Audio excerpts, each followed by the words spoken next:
Ouça a partir de agora o programa Acorda Bênção, com o pastor Amaro Correia.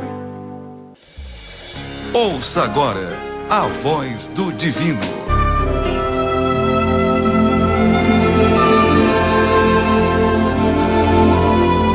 Louvado seja o nome do Senhor Jesus, louvado seja Deus.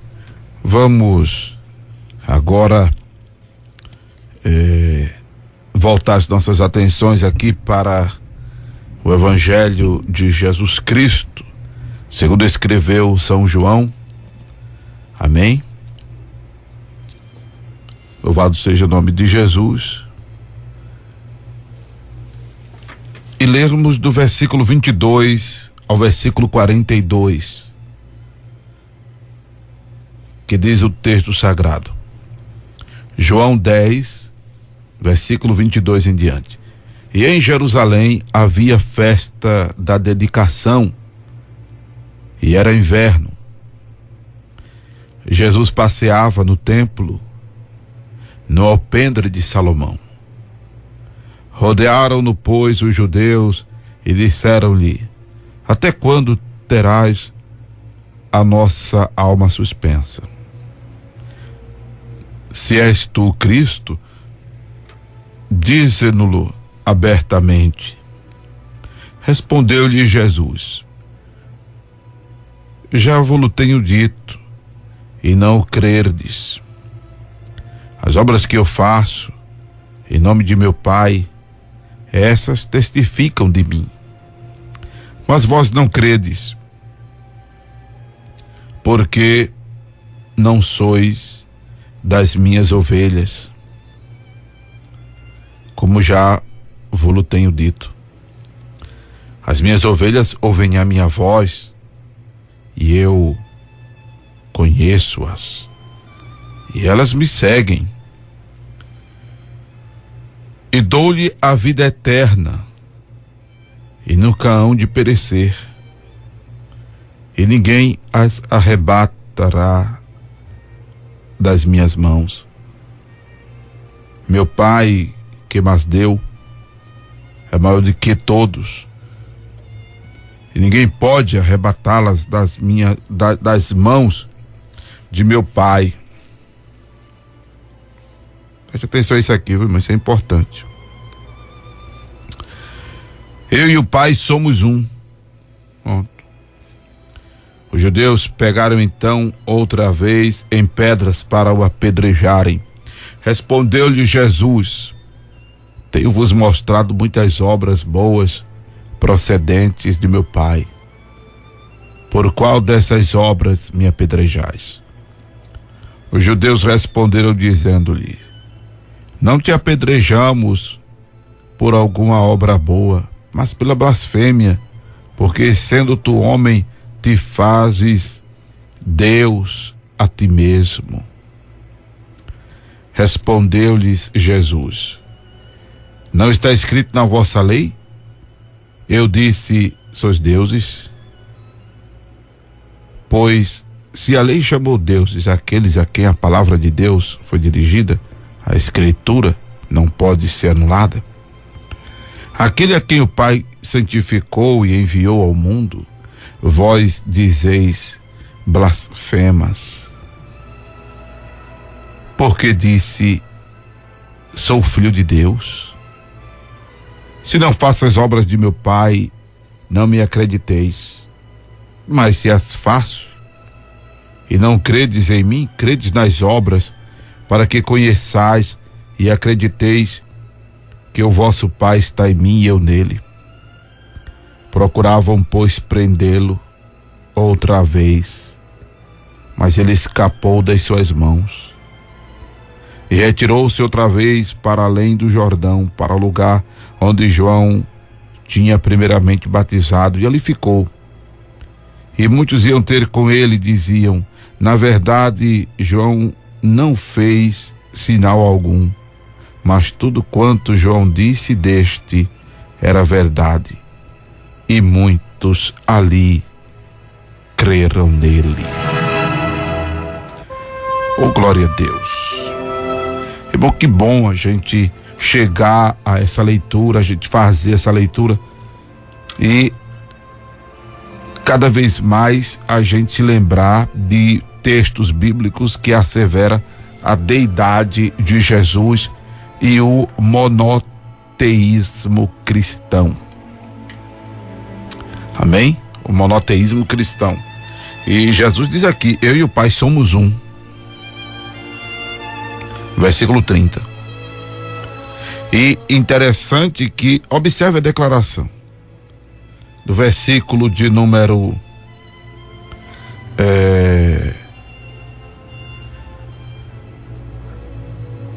versículo de número 28 e 29, com relação às ovelhas de Jesus, que ele disse: ninguém as arrebata das minhas mãos. Depois ele diz: ninguém pode arrebatá-las das mãos de meu Pai. Pronto, o que eu quero falar para os irmãos é exatamente isso. Essa expressão pai, essa expressão filho, que é a grande dificuldade de algumas pessoas entenderem que existe um só Deus, como diz o versículo 30. Aí eu volto a explicar aos irmãos que é uma linguagem para que as pessoas entendam o processo divino desta comunicação com o humano. Né? Porque quem está falando é Deus em forma humana, que é o corpo, que usa a boca. Porque Deus é espírito. Deus é espírito. Então, o corpo, que é o meio de comunicação com os homens, com os mortais, com os pecadores, com os limitados que somos nós. Então o corpo é o filho e o pai é o espírito que está dentro do corpo. É tão simples entender isso. Como você que está aí, você que está me ouvindo, você é corpo e espírito. Aí você pergunta: pastor, e a alma? Bem, a alma está aí, que é exatamente quem faz com que você esteja ouvindo, esteja vendo, né? A alma está aí. Quando Deus formou o ser humano, a Bíblia diz que ele soprou nas narinas do homem e o homem foi feito alma vivente. Então fundiu-se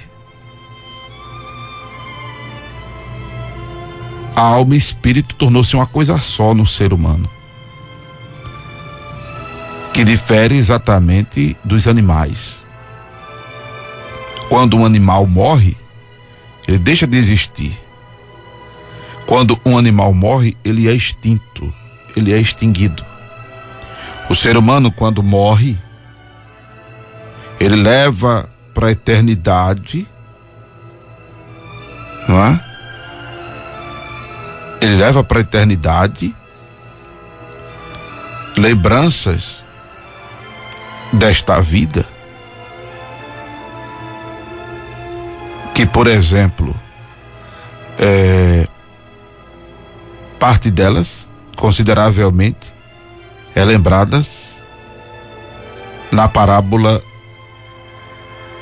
de Lucas 16. Observe que o rico, o rico da parábola, ele se lembra, e ele é feito lembrar-se de que na terra onde ele viveu regaladamente. Ele viveu regaladamente. E Abraão diz para ele: e Lázaro em tormento.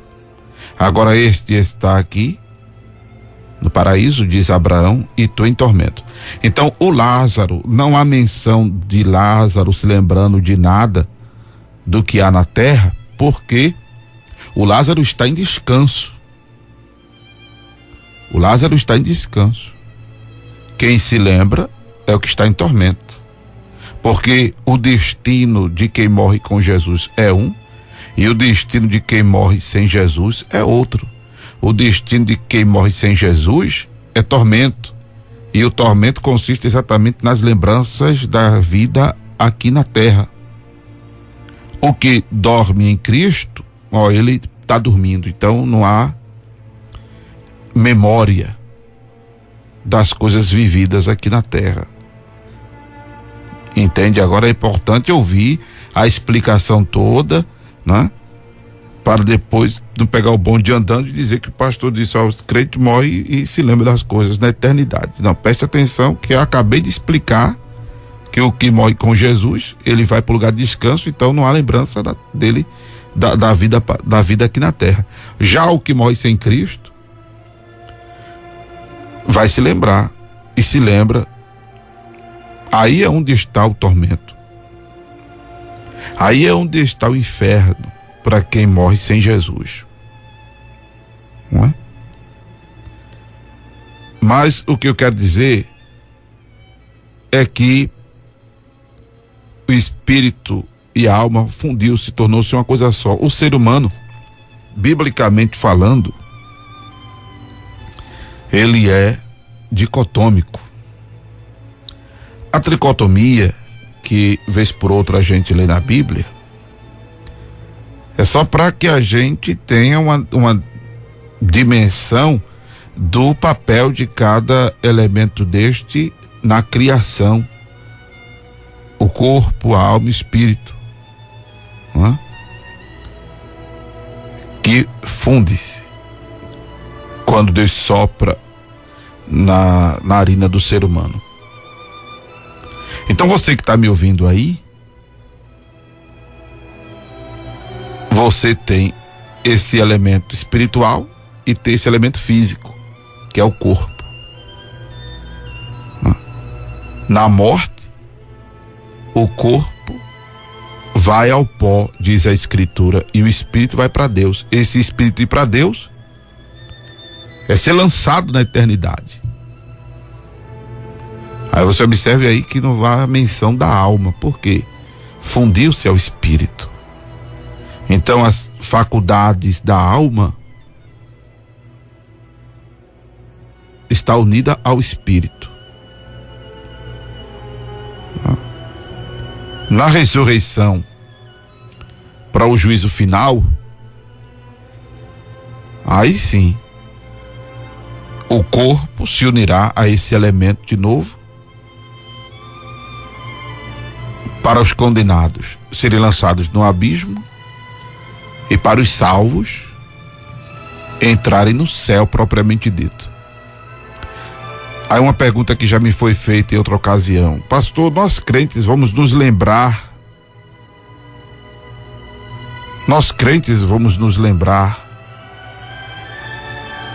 das coisas lá no céu? Não, porque se a gente fosse lembrar das coisas lá no céu, o céu vai deixar de ser céu. O céu vai deixar de ser céu. Porque se a gente fosse lembrar das coisas aqui na terra, da terra lá no céu, a gente vai se lembrar de parentes que não foram para lá pro céu, não é? A gente vai ter tristezas. E o céu não é lugar de tristeza. No céu só há gozo, paz e alegria. Olhando aqui a tela do computador, o Douglas Silva pergunta: mas o Apocalipse fala da alma dos mártires. Observe que fala da alma dos mártires. Aí é aquilo que eu volto a dizer, Douglas. O elemento alma aí é exatamente para denotar os sentimentos, que uniu-se ao espírito. Porque os sentimentos é faculdade da alma. Entendeu? Sentimento, vontade, né? a tristeza, a alegria, tudo é sentimentos, enfim. São faculdades da alma, que uniu seu espírito, tornou-se uma coisa só. Amém? Então, deixa eu andar aqui no capítulo 10 de João, em que volta o Senhor Jesus a deixar bem claro que as suas ovelhas ouvem sua voz e a conhecem. Quando eu estava lendo aqui, me veio ao coração de pontuar outra coisa, que é um argumento que algumas pessoas dizem: olha, salvo uma vez, salvo para sempre.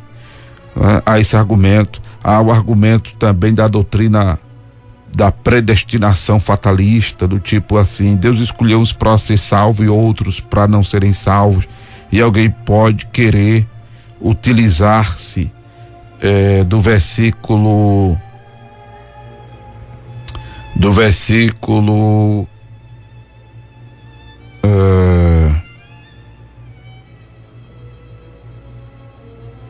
deixa eu me ver aqui, Jesus, versículo 26, quando Jesus disse, né, que os fariseus ali, os escribas, os sacerdotes, essa turma toda que estava abordando Jesus aqui no contexto, Jesus disse que eles não criam porque não eram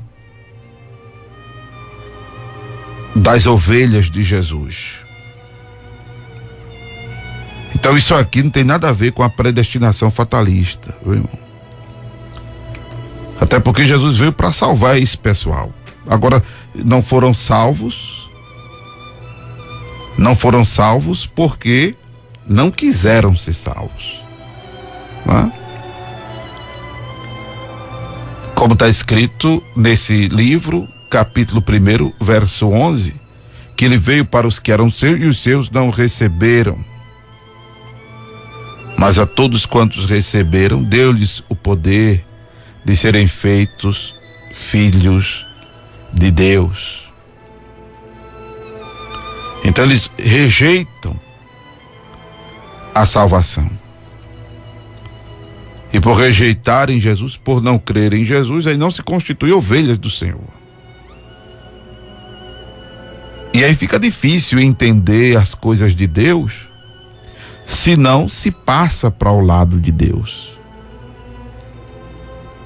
Não vai entender. Como está escrito em Coríntios, que o homem natural não discerne as coisas espirituais, porque elas são discernidas espiritualmente. 1 Coríntios capítulo 2, versículo 14 em diante. O homem espiritual discerne tudo e ele de ninguém é discernido. Versículo 14, 1 Coríntios 2, verso 14. O homem natural não compreende as coisas do Espírito de Deus, porque lhes parecem loucura, e não pode entendê-las, porque elas se discernem espiritualmente. Mas o que é espiritual discerne bem tudo, e ele de ninguém é discernido. Porque quem conheceu a mente do Senhor para que possa instruí-lo? Mas nós temos a mente de Cristo. Louvado seja Deus. Então, isso não tem nada a ver com a predestinação fatalista. E deixa eu dizer algo que me veio ao coração de dizer, e estou sendo lembrado agora, graças a Deus, que é de que Deus tem plano em todas as vidas. E o plano de Deus é salvação. O plano de Deus é salvação para todos. Você que está me ouvindo aí, o plano de Deus é te salvar. E não tem plano melhor do que esse, não. Viu? Não tem plano melhor que esse, não. Claro que dentro deste plano salvífico, a gente desenvolve a vida cristã, a tarefa cristã. E aí, em matéria de tarefa cristã, cada um tem um ministério, né? em matéria de tarefa cristã, cada um tem um papel a cumprir. Louvado seja Deus. Como está escrito em Coríntios, deixa eu ver se eu acho aqui, 1 aos Coríntios, capítulo 12.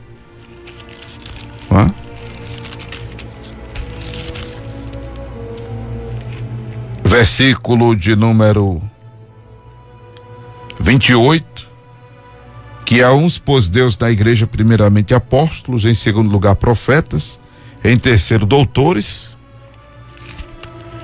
depois milagres, depois dons de curar, socorros, governos, variedades de línguas. Então, depois de salvo, cada um tem uma missão a cumprir, cada um tem um papel. E eu faço a pergunta que fizeram a Jonas, a você que me ouve agora: que ocupação é a tua? Em que estás ocupado, meu irmão, minha irmã? O que estás fazendo em prol do reino de Deus? O que estás fazendo em prol do corpo de Jesus, que é a igreja?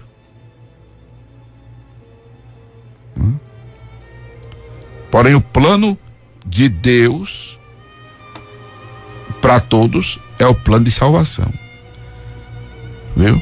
E em matéria de salvação há uma urgência,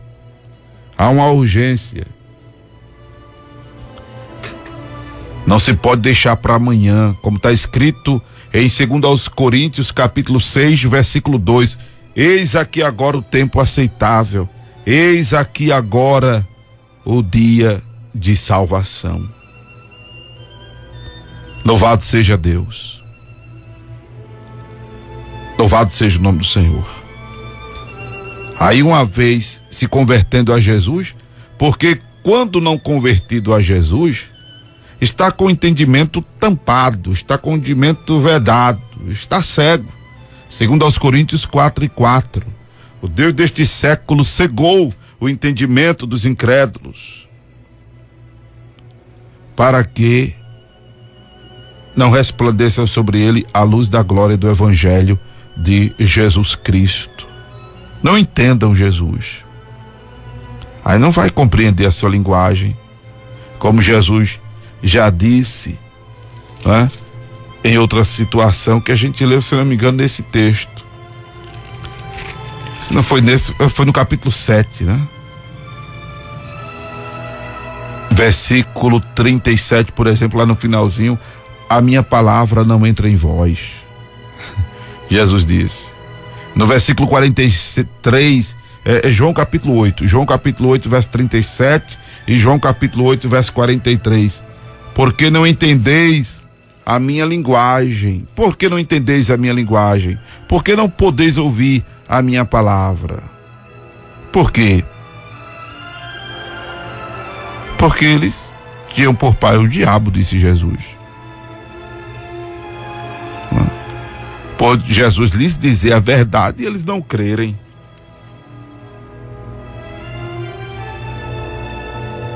Mas Deus tem um plano, todas as vidas, e é um plano salvífico. Aí, para terminar a abordagem aqui, porque já estamos em cima da hora da oração, né?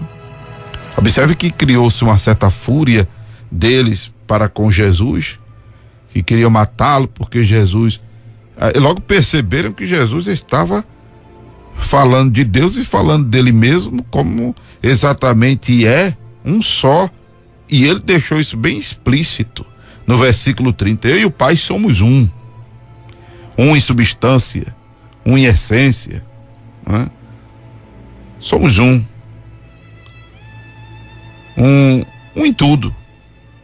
Não é parceria do tipo eu estou contigo, não, é ser.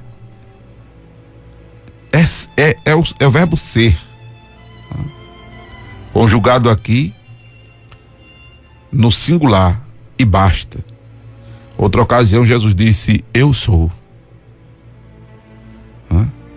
Falou para o cego: eu sou que falo contigo. Disse aos soldados romanos que foram prendê-lo: eu sou. Os cabas se afastaram e puf, cai por terra. É o mesmo eu sou que se identificou para Moisés lá no Moriá, no Horebe, lá na sarça. Que direi, ó Deus, aos filhos de Israel, quem foi que me enviou? Diz-lhes, o eu sou me enviou a vós. Só que o eu sou lá estava em sarça, uma manifestação teofânica. O eu sou agora está em uma expressão, em uma forma antropomórfica, está em forma de homem. Louvado seja o nome de Jesus.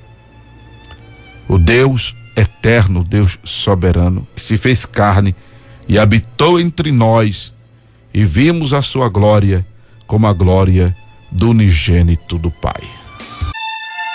Você acabou de ouvir o programa Acorda Bênção, com o pastor Amaro Correia.